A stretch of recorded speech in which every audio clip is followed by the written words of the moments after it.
Hello students, सभी met again. Students, last class में 10th class का लाइफ प्रोसेसेस वाला टॉपिक पढ़ रहे थे। कहाँ पर छोड़ा था? अपन ने ट्रांसपोर्ट एंड प्लांट स्टार्ट कर लिया था। उसमें transportation of water and it's minerals cover up कर लिए थे, मतलब जाइलम कवर अप कर लिया था। आज हम लोग किसका कंडक्शन पढ़ेंगे? ट्रांसपोर्टेशन इन प्लांट्स में ही food and its nutrient conduction, जिसके लिए प्लांट्स में फ्लोएम नाम का टिश्यू, कंडक्टिंग वेस्कुलर टिश्यू क्या होता है? रिस्पॉन्सिबल होता है। ठीक है स्टूडेंट्स, करें। हेडिंग क्या लिखूंगी?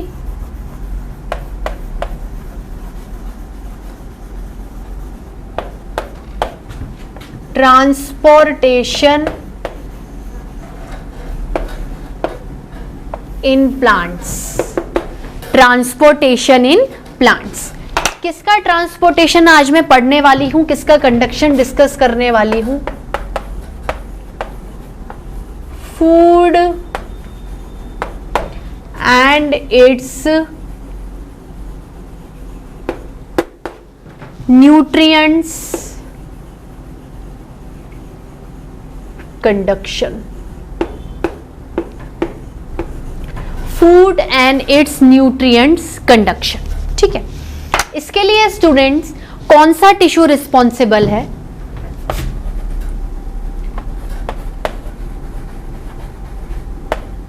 Tissue responsible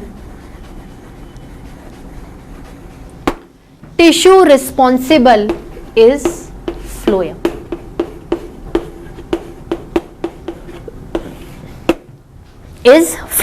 tissue responsible is phloem. ठीक है स्टूडेंट्स, अब देखो जाइलम में क्या था? जाइलम में रूट्स में जो पानी आ रहा था उसका अपवर्ड डायरेक्शन हो रहा था। फ्लोएम में क्या होता है? फ्लोएम किसका कंडक्शन कर रहा है? फ्लोएम खाने का कंडक्शन कर रहा है। खाना कौन प्रिपेयर करता है प्लांट्स में? लीव्स। किस प्रोसीजर से? फोटोसिंथेसिस। किस प्रोसीजर से स्टूडेंट्स? फोटोसिंथेसिस।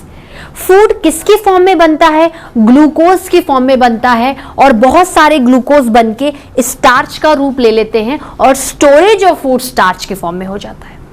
ठीक है, फॉर्मेशन ग्लूकोज की फॉर्म में होता है, स्टोरेज स्टार्च के फॉर्म में होता है। बात क्लियर हो गई स्टूडेंट्स इतनी? बिल्कुल। अब फूड बन गया। क्या फूड सिर्फ एक लीफ को चाहिए? क्या अगर प्लांट को अपना सर्वाइवल करना है, अपना ग्रोथ एंड डेवलपमेंट करवाना है स्टूडेंट्स, तो क्या सिर्फ एक लीफ को खाना चाहिए? ऑब्वियसली स्टूडेंट्स, अगर हम प्रैक्टिकली भी इमेजिन करें तो अगर जो भी लीफ फूड बना रही है, जिस लीफ को प्रॉपर CO2 मिल रहा है, जिसको वाटर मिल रहा है, जिसको सनलाइट मिलेगी, जिसमें क्लोरोफिल ग्रीन पिगमेंट होगा, जिसके प्लास्टिड जो ग्रीन कलर्ड प्लास्टिड क्लोरोप्लास्ट में क्लोरोफिल पिगमेंट होगा, वो लीफ खाना प्रिपेयर करेगी। ठीक है, मान लो प्लांट एक ऐसी पोजीशन पर है, कुछ उधर की लीव्स को सनलाइट मिल रही है और इधर की लीव्स को सनलाइट नहीं मिल रही है, और नीचे का तो पोर्शन बनाएगा ही नहीं खाना। तो जो लीव्स प्रिपेयर कर रही हैं, क्या वो नहीं चाहेंगी कि उनका फूड और अदर लीव्स में और नीचे ट्रांसपोर्ट हो? तो क्या जाइलम की तरह फ्लोएम में फूड का ट्रांसपोर्टेशन यूनिडायरेक्शनल होगा? नहीं स्टूडेंट्स, फूड का ट्रांसपोर्टेशन फ्लोएम के जरिए बाई डायरेक्शनल होता है। एक तो जैसे पर्टिकुलर कोई लीफ है, तो लीफ क्या करेगी? उसको नीचे डाउनवर्ड डायरेक्शन में तो भेजेगी ही। जो फूड वो सिंथेसाइज करेगी वो बाकी नीचे वाले पार्ट्स को भेजेगी ना? बिल्कुल भेजेगी। स्टेम को भी चाहिए, रूट को भी चाहिए, हर पार्ट को चाहिए, नीचे भेज देगी।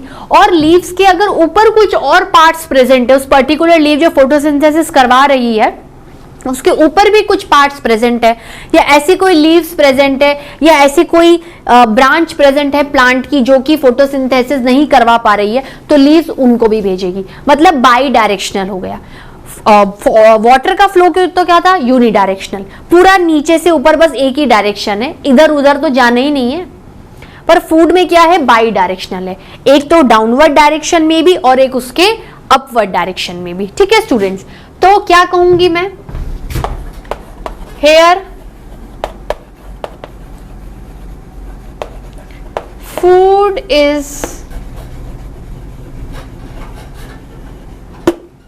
here food is synthesized, ठीक है, food is synthesized by leaves of green plants. इस चीज को हमेशा मेंशन करना है. By leaves of green plants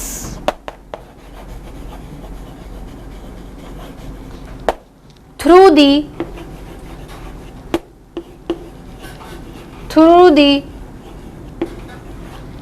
process of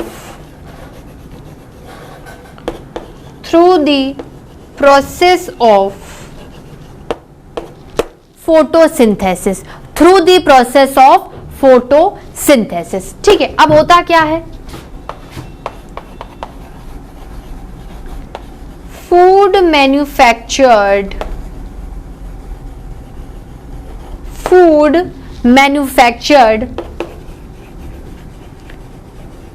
should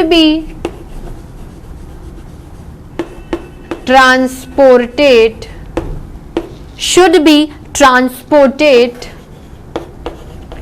to various other upper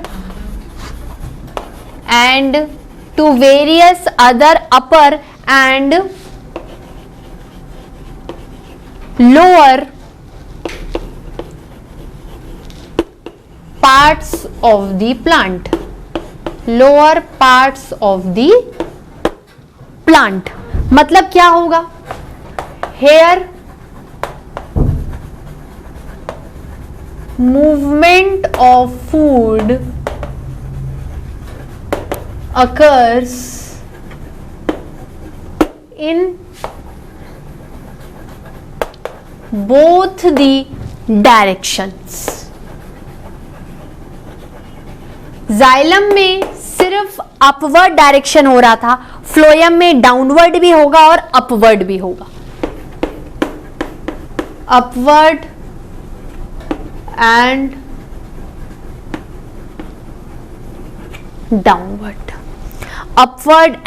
downward. ठीक है स्टूडेंट्स, बात क्लियर हुई. वहां पर उस प्रोसेस को क्या बोलते थे, इस फेनोमेनन को क्या बोलते थे, जाइलम में जब वाटर का कंडक्शन हो रहा था अपवर्ड डायरेक्शन में, उसको हम बोल रहे थे असेंट ऑफ सैप. इधर क्या बोलेंगे, इधर फूड के ट्रांसपोर्टेशन को by the phloem, the phenomenon, the process through which food is transported by the phloem to the various other parts of the plant manufactured in the leaves is called translocation. अब various other parts में उससे नीचे वाले भी आ जाते हैं और उससे ऊपर वाले situated parts भी आ जाते हैं, उसको particularly mention करने की नीड नहीं है. तो क्या लिखूंगी, phenomenon through which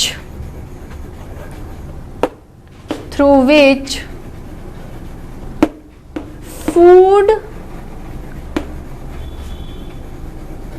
manufactured in leaves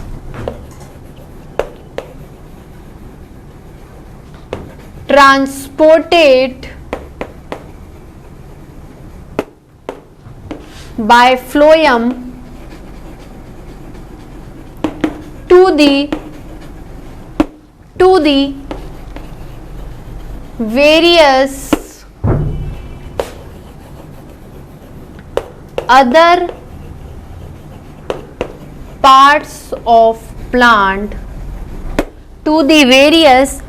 parts of plant, called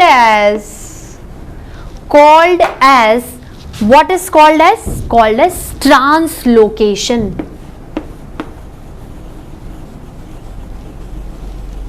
translocation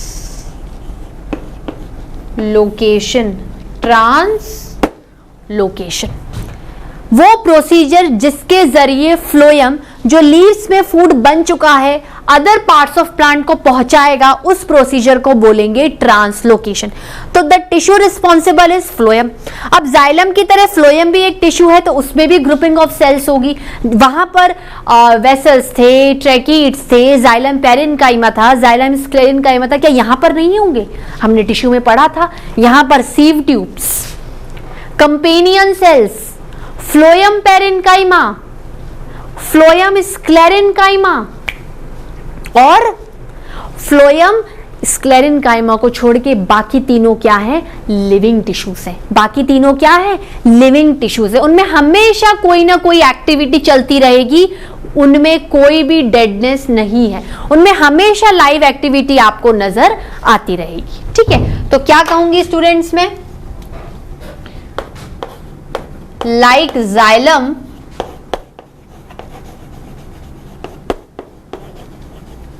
phloem is also considered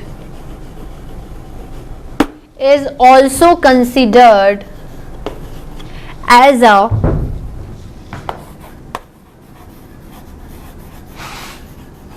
vascular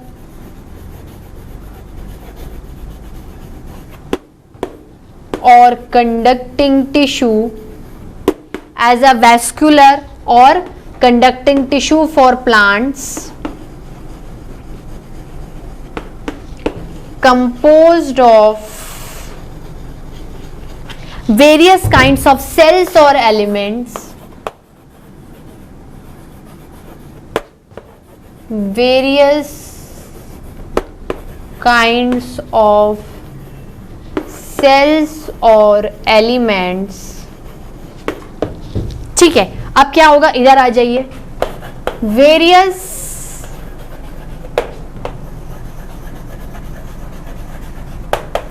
elements of phloem are, क्या क्या होंगे बताओ मुझे। देखो, नंबर 1 पर है सीव ट्यूब्स, नंबर 1 पर है सीव ट्यूब। इनके बारे में 9th में पढ़ चुके हैं, इनके बारे में डीप में नहीं पढ़ना अपन को। फिर क्या होगा? सीव ट्यूब के बाद क्या आएंगे? Phloem parenchyma, phloem parenchyma, phloem parenchyma.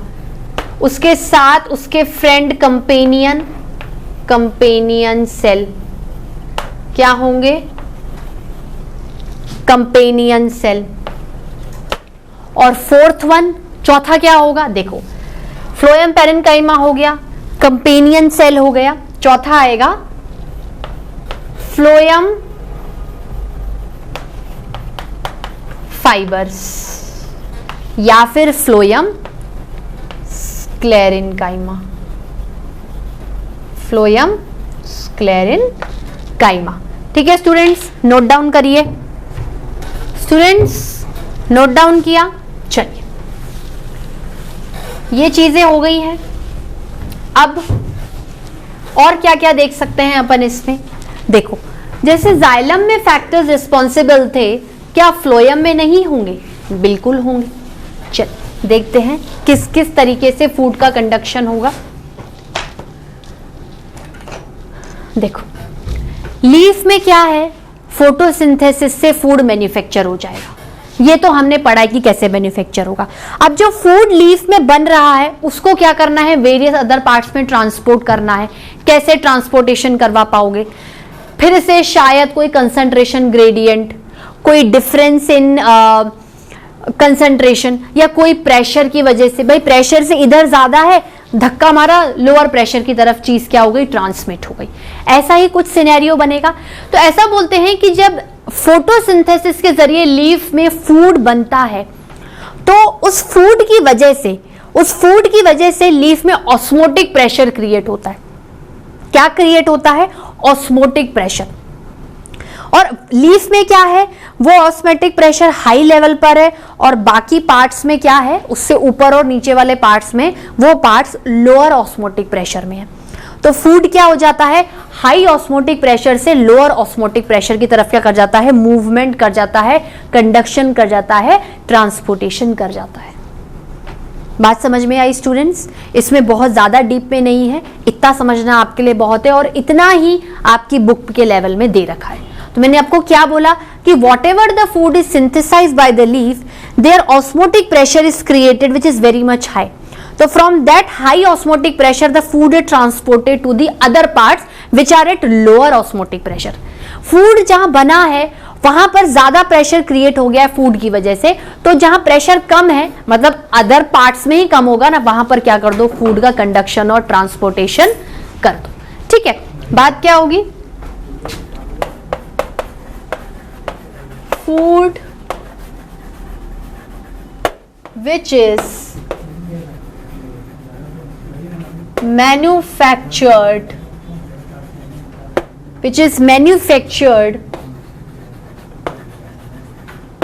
by the leaves of plants, build up मतलब क्रिएट करना, build up a high osmotic pressure, build up a high osmotic pressure within the leaves,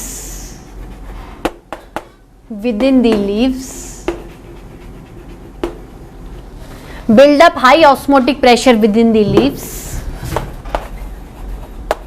So food there at high osmotic pressure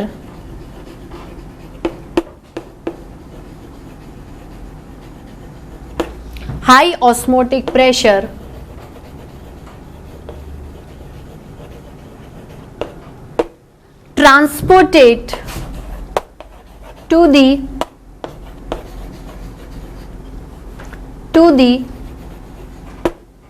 various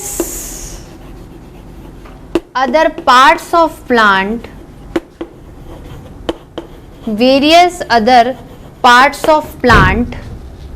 which are at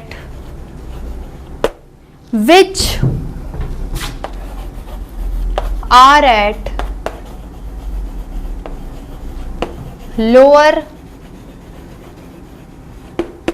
osmotic pressure, lower osmotic pressure. तो होगा क्या, इधर आ जाइए, सो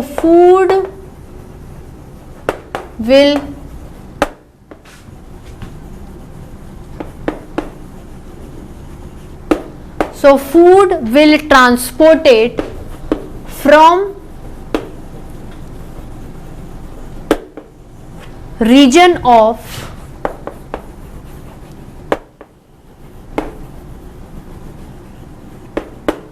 high osmotic pressure to lower osmotic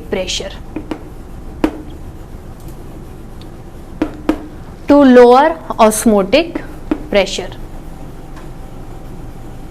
ठीक है। और इस मूवमेंट को कौन करवाएगा, फ्लोएम करवाएगा। प्रोसीजर का नाम translocation. That movement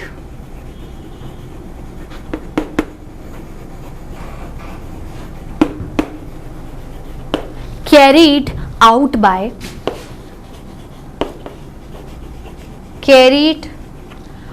by phloem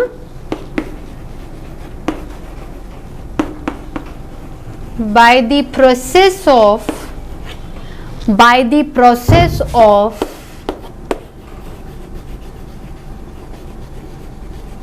translocation, by the process of translocation. ठीक है स्टूडेंट्स, इसको नोट डाउन करिए। स्टूडेंट्स नोट डाउन किया। चलिए, इसी के साथ आपका फ्लोएम वाला टॉपिक क्या हो जाता है, कवर अप हो जाता है। फ्लोएम वाला टॉपिक क्या हो गया, खत्म हो गया। अब देखो, इसको प्रॉपरली खत्म करने से पहले हम क्या करते हैं, इन दोनों की डिफरेंसेस को एट अ ग्लांस देखते हैं। क्योंकि क्या होता है, डिफरेंसेस से जब आप रिवीजन करते हो तो रिवीजन में क्या होता है, अच्छा जाइलम उसका अपोजिट फ्लोएम, ये कैरेक्टर जाइलम, ये कैरेक्टर फ्लोएम। तो आपको क्या है, फटाफट डिफरेंसेस नजर आते हैं। अब आप क्या करोगे, पहले जाइलम का टॉपिक उठाओगे, फिर फ्लोएम पे आओगे, तो आपके दिमाग में क्या आएगा, बहुत बड़ा टॉपिक है। एक साइकोलॉजी बनती है कि नहीं बहुत टफ है, लेकिन डिफरेंसेस में क्या होता है, इतना छोटा 5 डिफरेंसेस। तो जब भी आपको कोई भी चीज ऐसा क्या बोलते हैं कलेक्टिवली डिफरेंसेस में नजर आए ना, उसके लिए क्या करो, आप हमेशा एक कॉलम बना के चलो। पहले आप डीप में थ्योरी पढ़ लो, पर उस थ्योरी को पढ़ने के बाद उसका क्या करो, एक कॉलम फॉर्म में बनाओ। ठीक है स्टूडेंट्स, तो हम लोग क्या पढ़ने वाले हैं, मेजर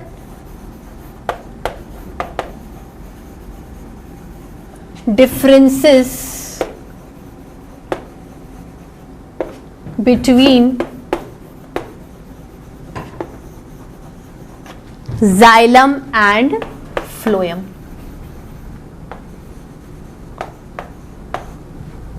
ठीक है स्टूडेंट्स,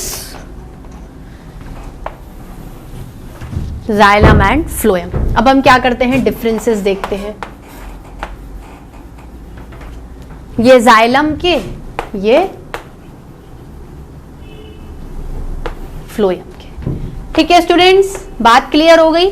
चलिए, पहला डिफरेंस क्या होगा, सबसे बड़ा डिफरेंस तो क्या है कि ये किसका कंडक्शन करते हैं, वाटर एंड इट्स मिनरल्स। ये किसका कंडक्शन करेंगे, ये फूड एंड न्यूट्रिएंट्स। पहला डिफरेंस तो यही है, इससे तो समझेंगे हम।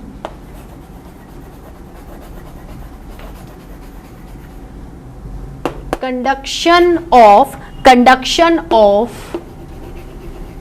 Water and nutrients.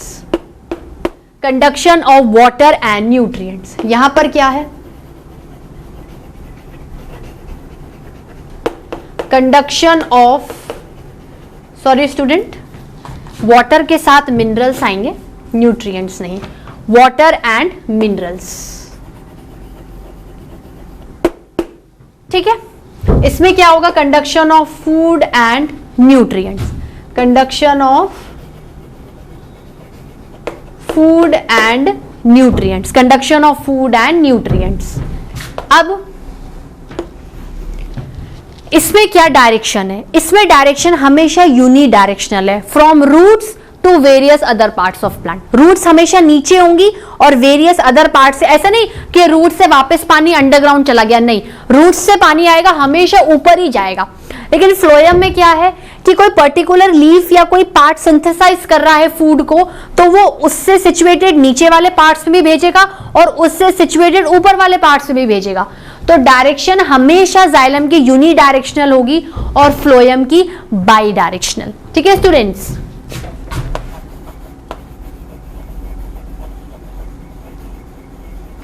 Unidirectional,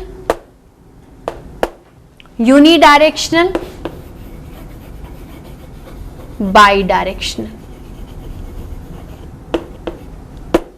unidirectional and by directional, unidirectional and by directional. ठीक है, और क्या क्या क्या क्या हो सकते हैं बताओ। अब देखो, मैंने क्या बोला कि जाइलम और फ्लोएम वेस्कुलर टिश्यूज होते हैं।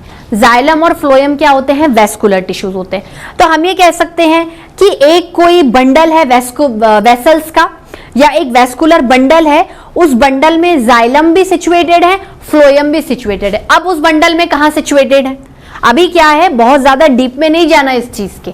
ठीक है, टिश्यूज के टाइम पे मैंने आपको पढ़वाया था, लेकिन इसका भी जो डीप डिस्क्रिप्शन है ना, वो आपको हायर क्लासेस में मिलेगा। Vascular bundle, properly xylem phloem को एकदम डीपली पढ़ना। ठीक है स्टूडेंट्स, जैसे आप अभी रेस्पिरेशन इन प्लांट्स पढ़ोगे 11th में, प्रॉपर प्लांट्स की मॉर्फोलॉजी एनाटॉमी पढ़ोगे, उसमें ज्यादा आप डीप में एक एक पार्ट को पढ़ोगे। ठीक है, तो वेस्कुलर बंडल में समझ लो एक बंडल है, उसमें जाइलम फ्लोएम सिचुएटेड है। तो अब इनकी लोकेशन क्या है, जाइलम तो क्या है, सेंटर में लोकेटेड है। जाइलम तो क्या है, सर्कल के फॉर्म में सेंटर में लोकेटेड है, और फ्लोएम सर्कल के फॉर्म में बाहर लोकेटेड है। जाइलम क्या है, बीच में लोकेटेड है, अंदर लोकेटेड है इनसाइड, और फ्लोएम क्या है, बाहर आउटर पेरिफेरी पे लोकेटेड है। तो क्या कहेंगे,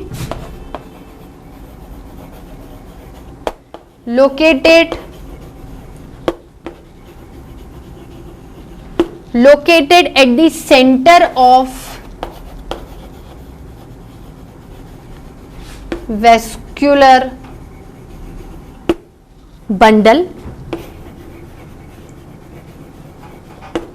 located at the sides of vascular bundle। ठीक है स्टूडेंट्स, इतने डिफरेंसेस नोट करिए। स्टूडेंट्स इतने पॉइंट्स नोट करें, और क्या क्या डिफरेंसेस आप कंसीडर कर सकते हो। देखो ये तो वैसे कोई डिफरेंस नहीं हुआ, देखो यहां पर भी 4 एलिमेंट है, यहां पर भी 4 एलिमेंट है, लेकिन चारों क्या है, अलग अलग है, उनकी शेप एंड साइज अलग है, उनका स्ट्रक्चर अलग है, इवन उनका नाम भी अलग है। स्ट्रक्चर साइज एंड शेप के में नहीं करना, कोई डायग्राम भी नहीं बनाएंगे, सिर्फ जो 4 अलग अलग नाम है उनको देखेंगे। ठीक है, तो यहां से स्टार्टिंग कर लेते हैं। क्या बोलूंगी,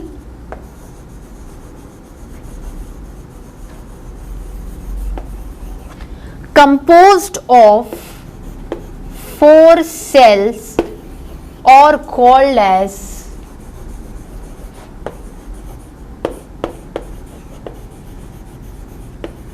xylem elements। इसमें क्या है,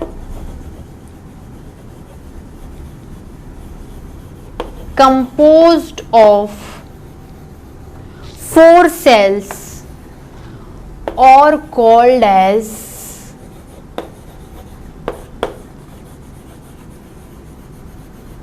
phloem elements। ठीक है, आप इधर डिफरेंसेस आ जाएंगे, क्या आ जाएंगे, इधर डिफरेंसेस आ जाएंगे। नाम क्या क्या होंगे, नाम क्या क्या होंगे जाइलम एलिमेंट्स के, और इधर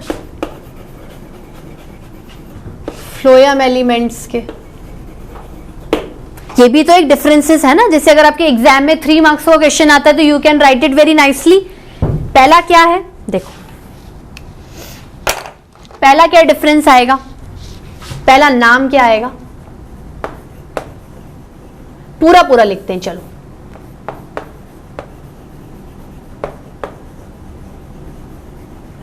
जाइलम वेसल्स, सीव ट्यूब्स, इनका तो नाम जैसा है वैसा ही लिखेंगे। ठीक है स्टूडेंट्स, यहां पर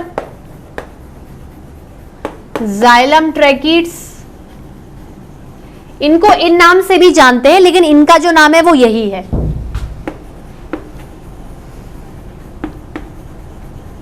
कंपेनियन सेल्स, कंपेनियन सेल्स। ठीक है, इधर क्या नाम आएगा, xylem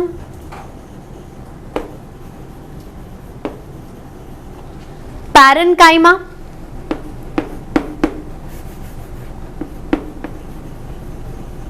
phloem parenchyma, phloem parenchyma. ठीक है, इधर क्या आएगा,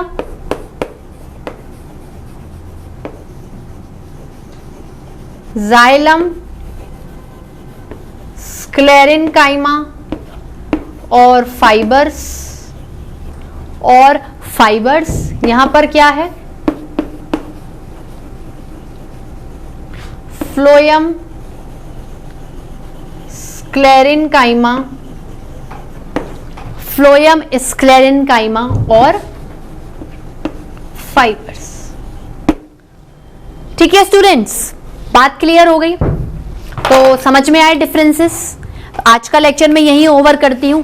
इसी के साथ आपके लाइफ प्रोसेसेस के बहुत खुशी की बात है, 3 चीजें कंप्लीट हो गई हैं। We have completed nutrition number 1 life process, respiration number 2 life process and transportation number 3 life process. आज हमारे लाइफ प्रोसेसेस के 3 मेन लाइफ प्रोसेसेस कंप्लीट हो चुके हैं, जो 10th स्टैंडर्ड के सिलेबस में है। एक्सक्रीशन स्टूडेंट्स नेक्स्ट लेक्चर में पढ़ेंगे। ठीक है, तो अभी तक nutrition in plants complete, nutrition in animals including human beings complete, respiration in plants complete, respiration in animals including human beings complete, transportation in plants complete, transportation in animals including human beings complete. Properly complete कर लिया, theory पढ़ ली, जहां जहां मुझे जो भी specific higher भी लगा मैंने आपको बताया। ठीक है स्टूडेंट्स, आज का लेक्चर मैं यहीं ओवर करती हूँ। आप इसको घर जाके बहुत ज़्यादा ध्यान से देखिएगा। मैंने क्या बोला कि पूरी बायोलॉजी में एक तो आप डाइवर्सिटी में पूरी बायो पढ़ लेते हो और एक लाइफ प्रोसेसेस में पूरी बायो पढ़ लेते हो।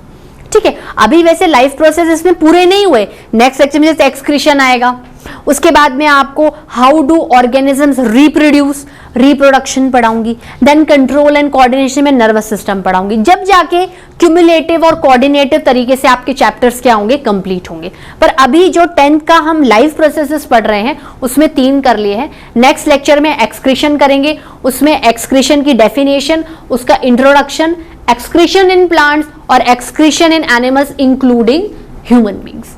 ठीक है students, till then bye bye, have a nice day.